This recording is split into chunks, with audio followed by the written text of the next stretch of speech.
Good evening, everyone. It is 6:30 p.m., so I will call the Tuesday, February 3rd meeting of the Superior Common Council to order. Please rise for the Pledge of Allegiance. I pledge allegiance to the flag of the United States of America and to the republic for which it stands, one nation, under God, indivisible, with liberty and justice for all. The clerk, please call the roll. Councillor Ledeen. Here. Councillor Anderson. Here. Vice President Moffat. Here. Councillor Sweeney. Here. Councillor Fennessy. Here. Councillor Elm. Here. Councillor Ludwig. Here. Vice President Herrick. Here. Councillor Johnson. Here. And President Grasky. 6.1 is report from Mayor Payne. Good evening again, councilors. First, I want to mention something that the clerk and I have talked about. I did not tell her I would just be announcing this tonight, but we've discussed how people sign up for public comment. If you've never noticed, we have a very elaborate process of Star over there checking the public comment sheet at the end of the meeting, giving a very surreptitious signal to Dawn, who whispers to Heidi, who whispers to me. It's a bit much. So what we're going to do is move it right up by the podium and try and create some. Oh, it's done. So it is hereby announced. I didn't even notice that on the way in. Just wanted to call your attention to that thing that I had been planning to do, obviously, so that you can if you have constituents, if you see people you know that may be wanting to speak in public comment, please help us help them to sign up so we are aware of that. The other much more significant announcement I think I have is many of you will remember a few months back we contracted with a firm called OIR to investigate our police department. That report is back, and in its entirety, I have the final report. I promised many of you and members of the press and public that we would be releasing that publicly in a very open and transparent manner when it came back, and that is still the goal. We are hoping to release that in a special public safety meeting this Thursday night. Those of you on the committee should have already heard that by now.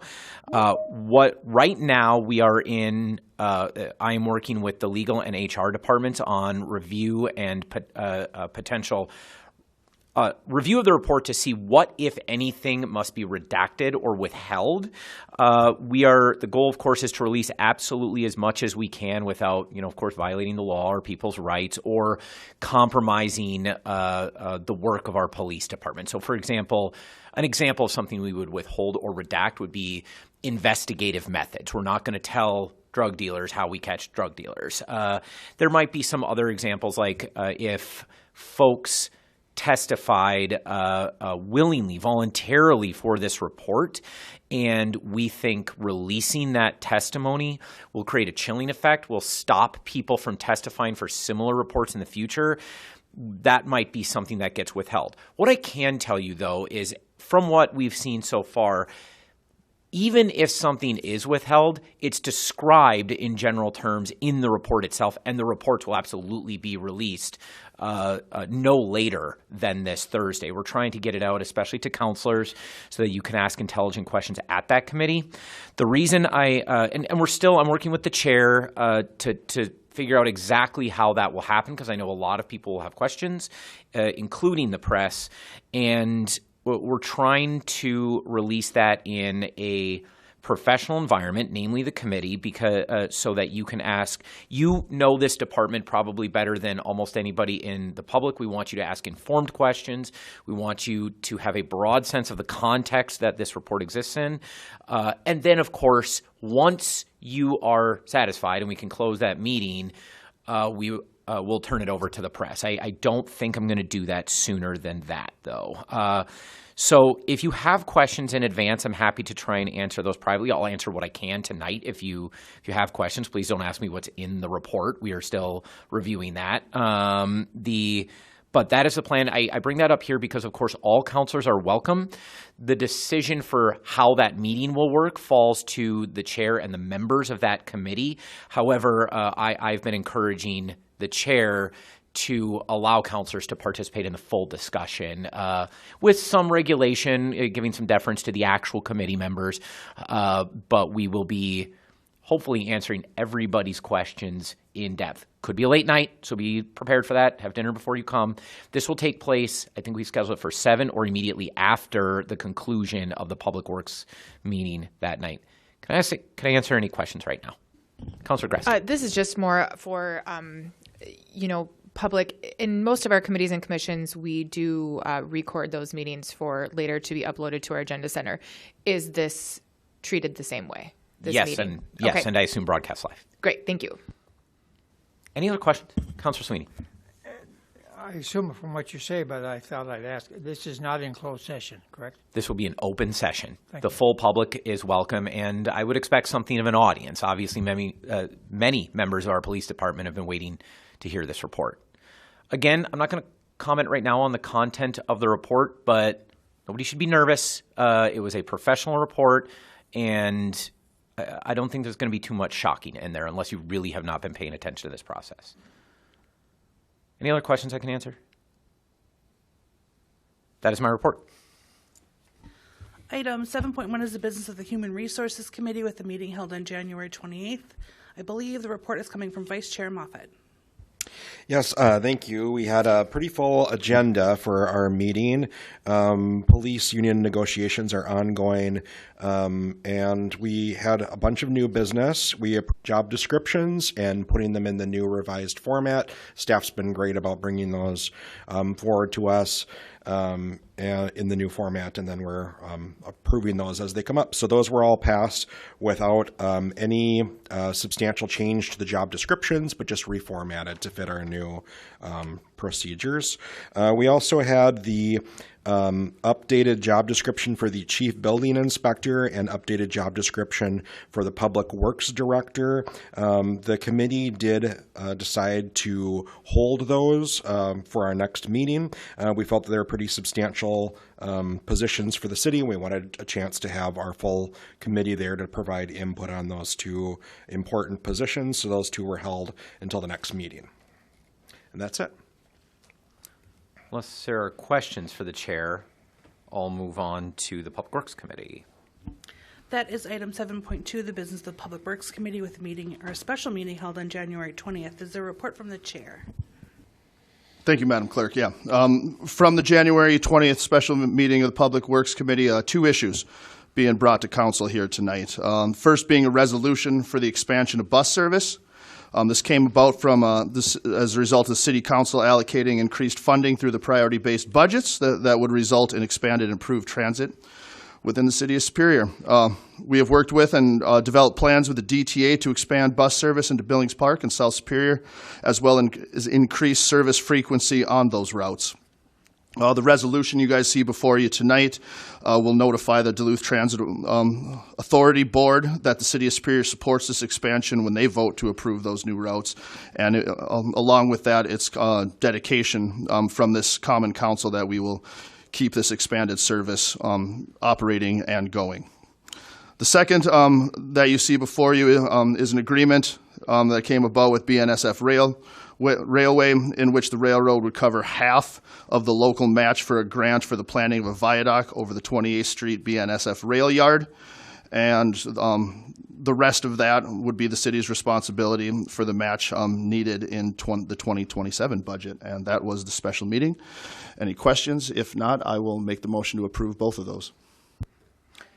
The motion is by Councilor Dean. The second by Councilor Ludwig is to approve items 7.2.1 and 7.2.2. Discussion on either of those items. Councilor Herrick.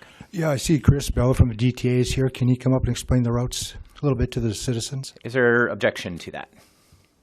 Hearing none. Mr. Belden. Thank you. Well, he's approaching. Mr. Belden is the director, the executive director of the Duluth Transit Authority.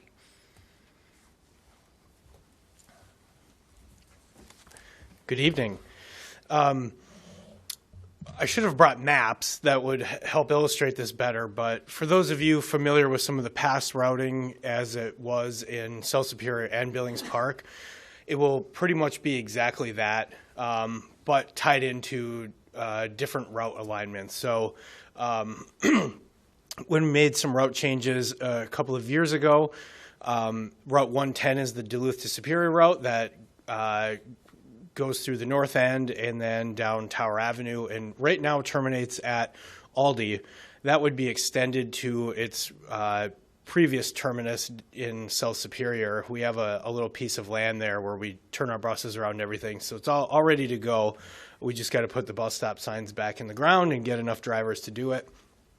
That expansion service would require more drivers because that span of service is about, I think it's about 20 hours a day, and it's half-hour service, so 2 buses an hour for most of the day. So it's really labor-intensive.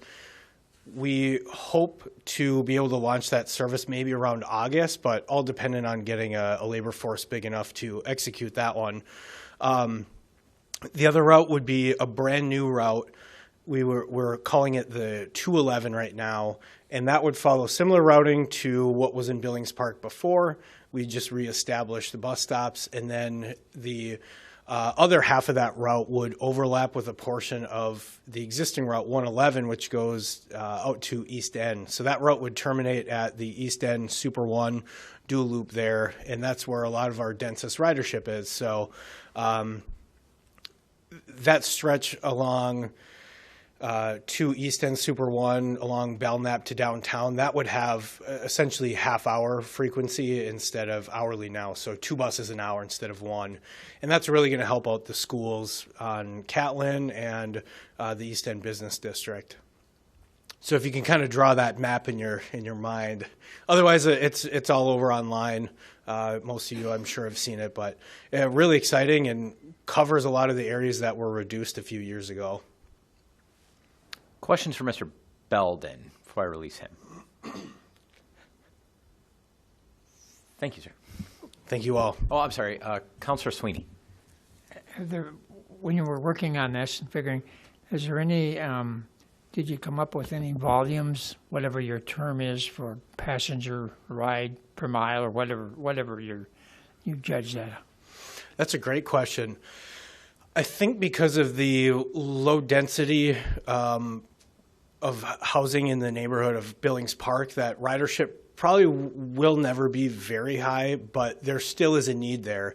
And the difference is that we don't see a lot of daily commuters, but there are a lot of people without access to a vehicle that get their groceries 1 or 2 days a week, or they have an appointment, or they're getting to the library, whatever it may be. So it's sporadic ridership, but it was historically low. I don't think I think will be improved from where it was before, just because the network will tie in a whole lot better. And ultimately, it would be better service. We never had holiday service before, and weekends were really limited. So I think with all of that combined, it'll be better than it used to be. Okay. Question number 2, did I hear you say that going east that the route ends at Super 1 in East End? The brand new Route 211 would. The 111 route goes all the way to the Itasca. Right. That's fine. Thank you. Other questions for Mr. Belden? Councilor Fennessy. Hey there. Can you just briefly explain why the 110 to South Superior, why it needs if anything else, just for information, but why it needs a completely separate route instead of just extending the one from Aldi, just keep going a little bit further? Sorry, that one would be just an extension onto that route. So we would stretch it out, so we would need more drivers to make that happen. We stretched that route as far as we possibly could. And actually, when the I-535 interchange is being rebuilt, we had travel timing issues, so we reduced that route to only Walmart. We've since been able to extend it to Aldi, but by adding in this service, we'll be able to bring it all the way to that former spot in South Superior. Okay. So that'll still be Route 110. Sure. Okay. Thank you. Councilor Johnson. I don't know if this is for Mr. Belden or for you, Mr. Payne. I was part of that Public Works special meeting. I applaud those that have put the work in. Councilor Herrick, nice work on this.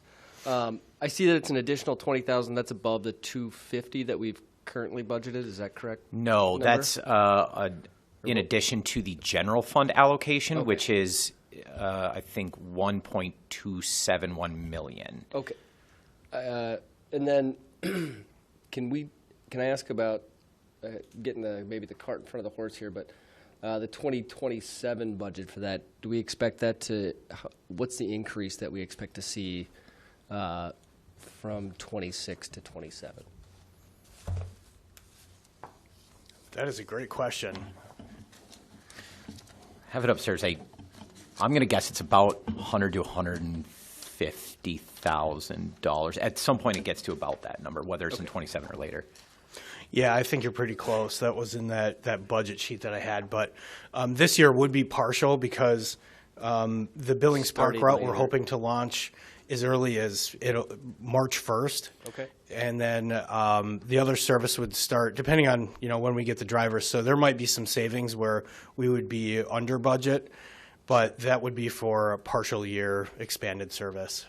Okay. And we're guessing an additional 100 to 200,000 above the 1.2 that we've already allocated. Yeah, so what we talked about at Public Works, there's a sheet that had projected budgets that do show increases in the DTA year over year. That's something we generally see anyways. The costs just kind of go up, labor costs, fuel costs. And so the financial sheets that Mr. Belden brought, he had his projections were very conservative, and that's what we went with, the most expensive projection. So yes, by those we would look at an increase in DTA works, and we get higher ridership. Those fares reduce those costs. Okay.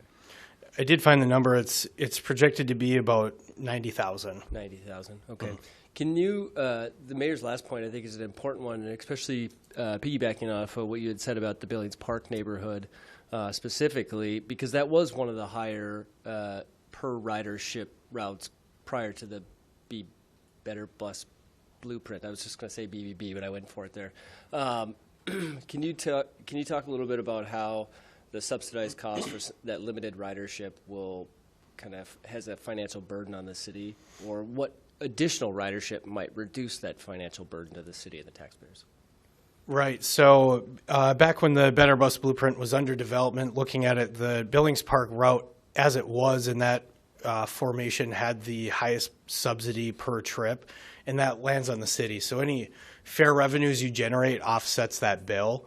And at that time with the resources, it didn't make sense to continue, and we were getting a lot of pressure from state performance reviews that we were just trying to do too many things with too little resources, and we weren't doing any of it well. So we really had to completely redesign it and meet the highest demands first, and that did leave some gaps. So with some assistance from WISDOT and the federal government helping pay for about 50 to 55% of this, it'll really help it out.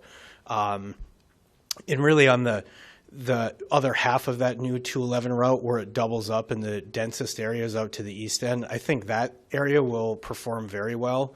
Anytime you add in more bus service on top of existing bus service is when you start to get this multiplier effect. And we see that really strongly on our main corridors in Duluth. Okay. So would there ever continue to be a risk of losing that additional route out in Billings Park because of the lack of ridership? Because I'm hearing from the council, or seeing from the council that we are supporting that. So could you talk about what any changes, if possible, to those limited ridership routes might entail? I'd say barring any significant budget changes in the general fund to public transit, I wouldn't see that happening. I think a lot of what we did with the Better Bus Blueprint really rebuilt the foundation, and we're seeing huge successes from the routes that we did redesign. And those are the building blocks now to build up into expanding service. And I think we'll see that it'll hold really well and perform well enough to keep it going. And as we've all heard from public feedback after the reductions in service, that it really mattered to a lot of people. Even though the performance metrics weren't necessarily there, people relied on it really heavily. Thank you. I think one of the important things that he mentioned, it's really easy to get excited about the Billings Park and South End extensions. And yes, there's a risk that Billings Park stays low ridership. She said, was that the lowest ridership in the city or in the Twin Ports? In the Twin Ports, yes. Okay, so but that said, Superior has one bus network and one payment. So one of the things Mr. Belden mentioned earlier that I'm particularly excited about is the doubling up of that main route through the main corridor in Superior along Belknap into East End. increasing the frequency of those routes and sending them later increased ridership a few years ago. So if we increase ridership anywhere in the city, it subsidizes the whole city. So in other words, even if Billings Park never does well, but if East End does very well, East End can subsidize Billings Park. Is that true? Did I say that correctly? Spot on. Thank you. All right. Any other questions for Mr. Belding? Councilor Sweeney. Do all routes, or are they going to start and end in Duluth, then, or are they independent? The new routes, are they independent in Superior? So the new Route 211 and the existing Route 111, it leaves the garage in Duluth and it stays in Superior the whole day until it's done. And then the Route 110 goes, now it would be South Superior all the way to Duluth, and then it turns into another route that goes all the way to UMD. It's actually two routes we combine, but you only pay for the Superior side. But it's a long, continuous route all day long. Prior to the Better Bus Blueprint, service in Superior ended at 7 p.m. And we know a lot of people work in retail and other expanded hours. So when we did that, that really ended up being really successful, the expansion of hours on that route. And that would be the same for the new South Superior extension. It would run until about midnight. Just so I understand that, it does start and end in Duluth. The Route 110 does. Okay, thank you. Councilor Herrick. Yeah, I just wanted to thank Chris for his work with the mayor's office and getting this through. And most of all, I want to thank the council for your support in public transportation here in Superior. So thanks, everyone. Any further questions for Mr. Belding?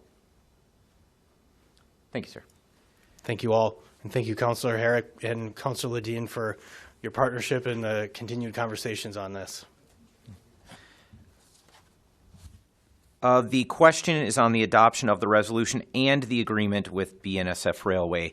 Further discussion on either of those items? Hearing none, all those in favor of adopting both, please signify by saying aye. Those opposed say no. The motion carries.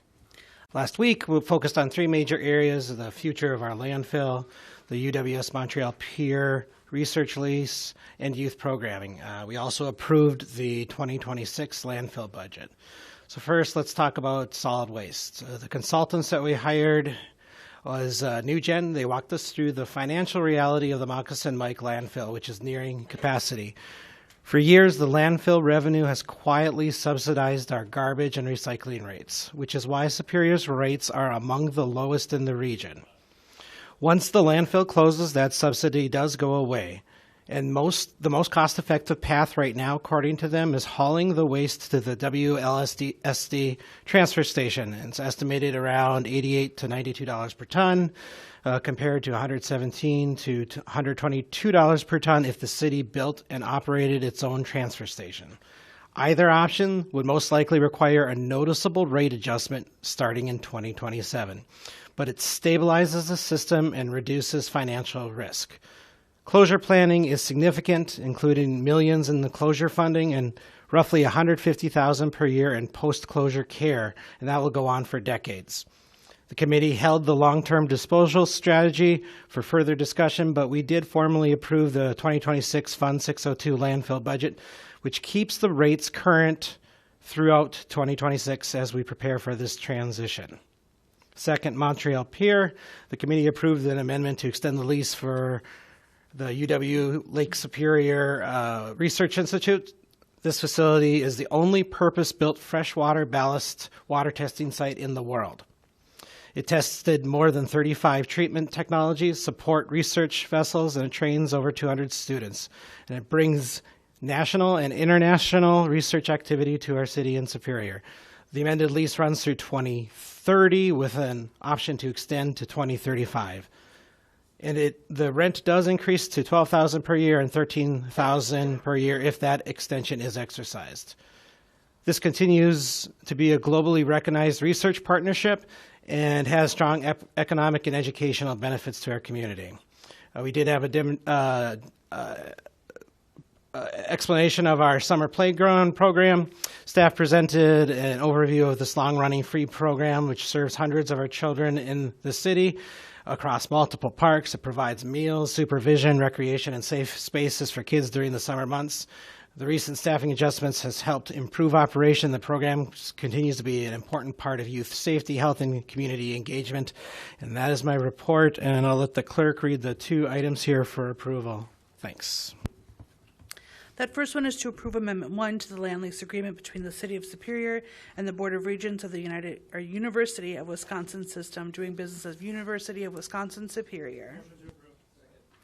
The motion is by Councilor Elm, second by Councilor Johnson. Is there discussion? Hearing none, all those in favor, please signify by saying aye. Aye. Those opposed say no. The motion carries. The second item is to approve the 2026 landfill budget. The motion is by Councilor Elms, second by Councilor Herrick. Is there discussion? Councilor Kraske.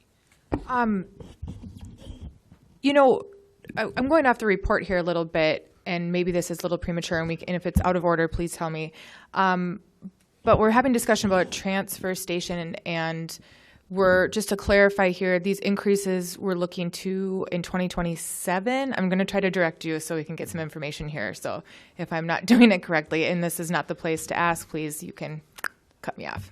If that is a point of parliamentary inquiry, I generally consider any questions about the landfill and its closure to be relevant to its budget. It has projections. So okay. Can you say your question one more time? So I'm kind of interested in the fact that I think when we start to see, I guess the common question I get from constituents, people around the town, when is our landfill closing? I know that is it 3 years? Is it 1 year? That's a hyper question. So what concerns me is that we're moving forward with budget by budget, but will it be a very drastic change for, you're right, we have very economically very kind costs on garbage, but this could hit pockets of, $60. It could be a really huge increase. So can you somewhat explain how we can prepare for that? Yes. Now, many of the questions you're asking, there won't be answers tonight, or rather, you will be providing the answer. So that was a lot of the discussion with the Finance Committee. It was a very long discussion wherein the consultant gave a very detailed presentation about the financial history and future of the landfill. They also laid out different potential options for both the operations, how we will collect the garbage, where will it go, and what those potential cost models look like and the potential capital investments. What they did is they laid out a lot of options and they laid out potential solutions. The main problem that we face is over time, or rather when the landfill closes, it creates a deficit. Sounds strange, but the reserves of the landfill are very healthy.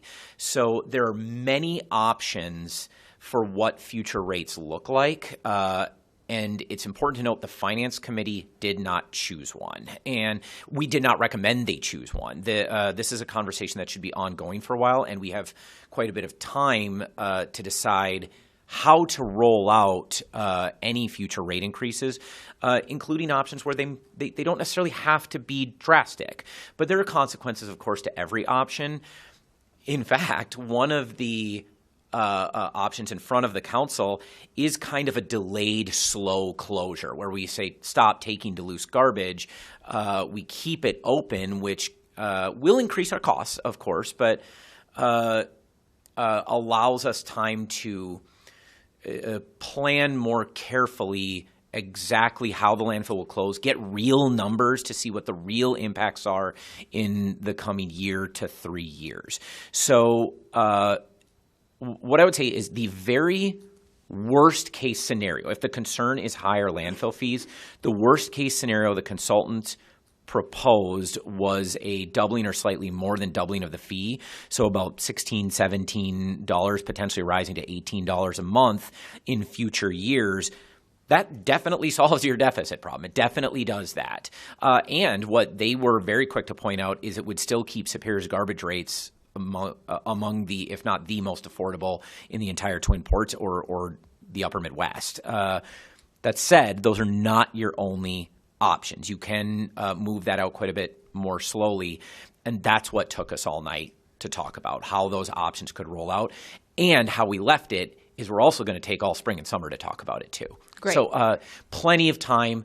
Nobody should panic about what's happening to the rates. Obviously, there is no change in 2026, and there's a possibility of minor or even no change in 2027. But this will be on the agenda, I imagine, at pretty much every Finance Committee meeting from here on out. Great. I appreciate the clarification. And I just, we all exist in a community here that we really haven't seen any, not a landfill. So I think that question and that mystery does apply, and garbage is quite its own thing. So I appreciate that it's being talked about. We're moving with it. And as questions come up, I will look towards this Finance Committee for that. So I appreciate that. Thank you. And I'll just say again, the Public Works team, the administration, we've been planning this for years. And so these cliffs have been staring at us for a very long time. Most of what we talked about at the Finance Committee meeting is there's no need to panic. We can do this in a slow, deliberate way. And we very much can put the public, the individual members of the public, we can put their interests first. When we employ consultants, when we look to only the financials, nobody likes to see a deficit. But there are other interests here as well that will matter as we go forward. The question is on the adoption of this budget. Further discussion? Hearing none. All those in favor, please signify by saying aye. Those opposed say no. The motion carries. Item 8.1.1 is the business of the Plan Commission with a meeting held on January 26th. Is there a report from the chair? There is. Another really fun meeting with the zoning code. That's not a joke. It's genuinely quite a bit of fun talking about building a better city. The business in front of you tonight is another vacant to value and another small business grant application. We may see the small business grant applications coming a little bit more often now.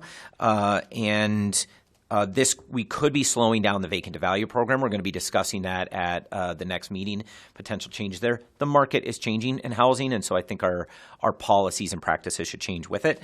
But most of the meeting, of course, was on the commercial zoning code. We've been talking about the residential code mostly, and now we're into the commercial stuff, and that's what do our business districts look like, both downtown and their neighborhood business districts. How do they blend into the neighborhoods?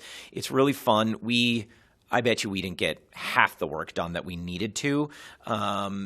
So our next Plan Commission meeting, I invite you every single time, but this time we're really going to tempt you. We're going to go into downtown. We're going to try and hold our meeting at VIP Pizza and talk about downtown in downtown. And try to see if we can't get a little bit more of the public to come and talk about this stuff.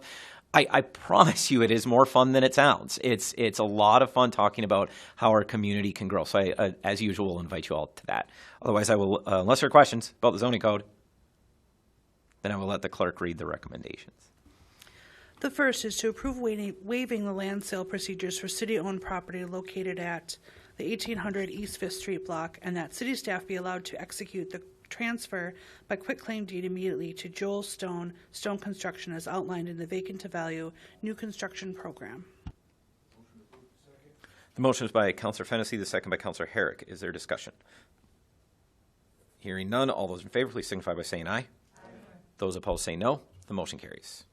The second item is a small business grant application for Smoocha Pooch Saloon, doing business at 1827 Iowa Avenue for expenses including replacement of the HVAC system in the amount of $13,476.50.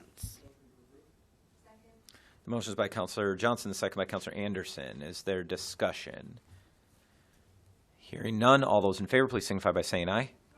Those opposed. 22nd meeting, we had a great presentation from the Superior Historic Properties. They presented their final numbers for 2025 and laid out a vision and goals for the upcoming 2026 season. Started and chatted about events, really presented some ingenious ways to best utilize these properties. Personally, I will have to say that greatly impressed with the leadership at Superior Historic Properties and where they are wanting to take these properties, what they're wanting to do with them. Really doing a wonderful job. Other topics of discussion, we talked about the new Hammond Park design, and hopefully at the Public Works meeting on Thursday, we will be talking about the final installation of that. Discussed the 44th Avenue East Dock project and where that's going. Talked about the splash pad, talked about the skate park. One of our long discussions that we did have in the Parks and Rec Commission was a discussion on our CIP 5-year plan. This discussion centered around how a few unforeseen additional expenses to the skate park and splash pad has left some future projects in question. So I guess I'd say quick pitch, maybe plug to my counselors out there that priority-based budgeting for 2026, keep those parks improvements in mind, please. And lastly, the one action item that you see coming out of Parks and Rec is a land lease agreement between the city and North Shore Stand-Up Paddleboarding. This is there so that they can continue to operate down at Barker's Island and continue their great work being a partner with the Parks Department and our summer program. So that is the news of Parks and Rec Commission, and I will move to recommend the land lease agreement. The motion is by Councilor Ledeen, second by Councilor Ludwig. Is there discussion? Hearing none, all those in favor, please signify by saying aye. Aye. Those opposed say no. The motion carries. Moving on to reports without recommendations at this time, are there any further committee or commission reports to be made? Yes, there is, Madam Clerk. I have a report from the Urban Forestry Tree Board. And just to keep in mind, we just meet on a quarterly basis, so my report is a little bit lengthy. So our first item of business was we discussed we have an RFP for the invasive species management plan for Superior Municipal Forest. However, we are waiting on funding. So Director Maruska is looking at various grant opportunities to fund that management plan. Board Member Northrop reported on the successful implementation of the prescribed burn on Wisconsin Point. The burn effectively reduced the understory vegetation, which is anticipated to enhance the growth of blueberries over the next several years. Next step in the fire management plan, if funding allows, is thinning the Lot 5 pine stand to avert uncontrolled fires in the future. Board Member Coffin reported that with the aid of the $24,000 grant received from the TDC last year, the Cyclists of Gitchigumi, or COGS, has approved a proposal by Barr Engineering to create a conceptual trail plan mapping biking and multi-use trails through the city's green spaces. The conceptual plan will also include preliminary cost estimates. Director Maruska reported there were 16 applications received for the Tribute Tree Program, 14 trees and 2 memorial benches to be placed this spring. The board discussed and approved several changes in tree species for the coming year's Tribute Tree Program application. Superintendent Wendland reported plans are in the works to order and plant 226 trees this coming growing season. Rather than focusing on one or two specific areas of the city, the planting initiative this year will focus on fulfilling requests to replace existing trees in poor condition, filling vacant boulevard sites and enhancing areas such as the new skate park and Fairlawn Museum. We order a diverse mix of red maple, sugar maple, oaks, Japanese tree, lilacs, American hornbeams, and catalpa trees. In addition, staff will continue to test yellow woods, tulip poplars, and catalpas, with the addition of 3 new varieties of crabapple and a pink flare Sargent cherry, selected for their resilience and compatibility with planting under power lines and in alkaline soil. Board Member Quine proposed adding European horse chestnut to our list of approved trees. The board agreed to merge the kickoff of our Heritage Tree Program with the city's existing Arbor Day celebration this year. A century-old crabapple tree was chosen as our program's first heritage tree. Plans are to unveil the tree in its spring blooming glory, which typically occurs starting mid-May for almost 2 weeks, weather dependent. And so, of course, the celebration, the date will to be announced, depending on when the tree is in full bloom. To boost attendance and encourage future heritage tree submissions, a ceremony to include light food and beverages, live music, and sapling giveaways of crabapple trees was discussed. Plans are still in the works. As part of the skateboard grand opening celebration on June 6th, attendees will be given the opportunity to sponsor a tree for the park for a $200 donation. The board threw around names for the tabling. Director Maruska completed her first 3 sessions her first of 3 sessions for the Community Tree Management Institute put on by the Wisconsin Department of Natural Resources. To enhance their expertise, 7 staff members will participate in Minnesota's Shade Tree Program at Bethel University, while 2 of our staff are enrolled in the horticultural program at the University of Minnesota. And last but not least, our application to keep our Tree City USA designation was submitted to the Arbor Day Foundation. It passed the regional review stage and is currently awaiting approval at the state and national levels. And that is my report. Thank you. Thank you, Councilor. Are there any other committee or commission reports? Hearing none, we will proceed to new business. We have one item. Item 10.1 is contract for service with Northwood Technical College to provide training for advanced emergency medical technicians for a total cost of $62,442. Motions by Councilor Herrick, second by Councilor Elm. Is there discussion? Hearing none, all those in favor, please signify by saying aye. Aye. Those opposed say no. The motion carries. Councilor Ledeen. Nope. Sorry, go ahead. I'm on business. By all means, the All floor right. is yours. Quick plug, counselors. This Friday at the library. Love your local artist. 5:30 to 8. Come on down. Yeah. Councilor Ludwig, did you have something? Oh, I'm sorry. Okay, councilors, we have one final bit of business. If you remember last year, we traditionally changed the date of the council meeting following an election. So our last year we tried pushing it a week back so we can actually give the clerk's office the whole day off after an election. So I'm open to suggestions, but I would entertain a motion to adjourn until Tuesday, February 24th. So moved. I actually think it was Councilor Johnson, seconded by Councilor Moffett, to adjourn until February 24th. This is the case where we do need a motion. Is there any discussion on that motion? Councilor Fennessy. Is there even a point in doing that? Just because then we would have the regular scheduled meeting, 7 days later. Well, that's the question. The point here is to not have it on the 17th. So it's certainly in order to suggest a different date.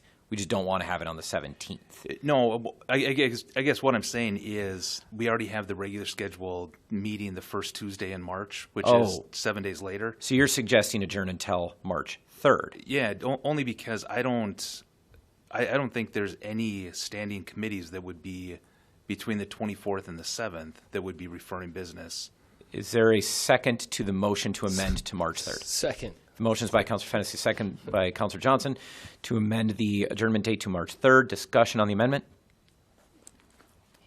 Hearing none. Councilor Ledeen. The only thing I can think, I guess, Chris, we do have Public Works Thursday. Is there anything pressing on the agenda that would need to get passed in February?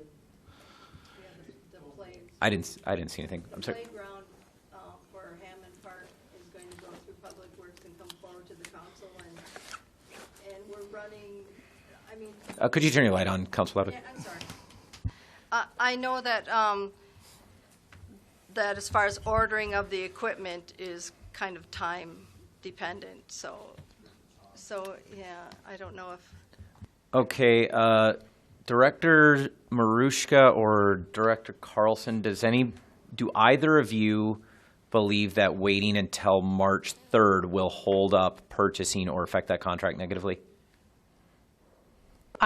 If everybody can hear me, this is We can. direct. Okay, I think it will be fine to wait to the March 3rd meeting. Yes. Director Carlson concurs. The question is on amending the date of adjournment to March 3rd. Any further discussion? Hearing none, all those in favor of the amendment signify by saying aye. Those opposed say no. Motion carries. All those in favor of adjourning until March 3rd, please signify by saying aye. Those opposed say no. We are adjourned.